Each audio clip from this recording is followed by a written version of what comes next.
So for those of us that don't want to read the 7 reasons why we are not headed into a housing bubble, I wanted to share that here. Just a quick little rundown. So 7 facts of why we are not headed into a housing bubble, which we keep getting the question over and over again. It feels like a lot to people that this is another 2008, 2009, but these are the reasons why it is not. The years leading up to 2008 and 2009 had the reason as to why that happened, and that's not an indicator here. So number 1 is low inventory. More buyers than there are homes. More multiple offers, driving up prices, things like that. Number 2 is lack of supply. So typically we have a longer time of supply, on the market, what we have as far as inventory. Right now there's a lack of that. We don't have that.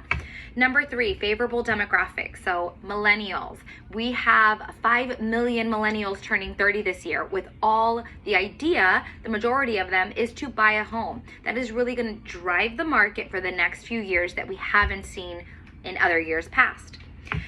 The return of the international buyer. So there's buyers from Canada, Europe, Asia, all of these buyers that are coming after the pandemic to come and purchase vacation homes and investment properties here in the United States. And the majority of them are cash. And number 5, mortgage rates.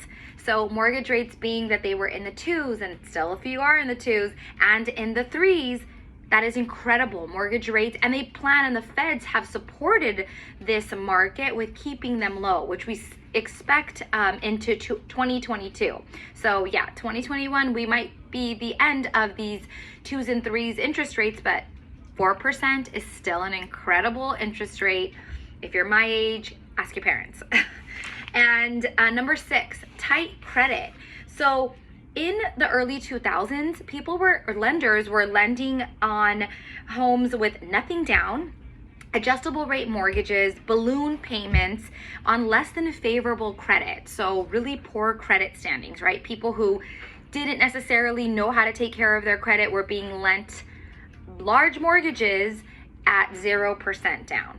Okay, so when you put nothing down and you get pre-approved, yes, there's an emotional connection to buying a home, but it's very different from a home buyer now that's putting down 10, 5, 20% on a home.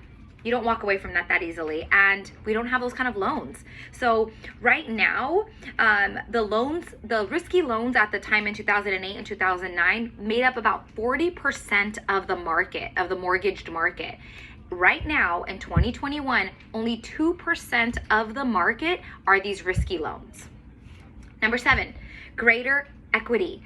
So the average homeowner who has a mortgage on their home has a lot of equity at almost, so equity has increased. So 1 in 3 of 55.8 million mortgaged homeowners are equity rich, with loans 50% or less on estimated market value, meaning most homeowners have 50% of equity in their home. So if their home is right now in this market $800,000, they only owe $400,000.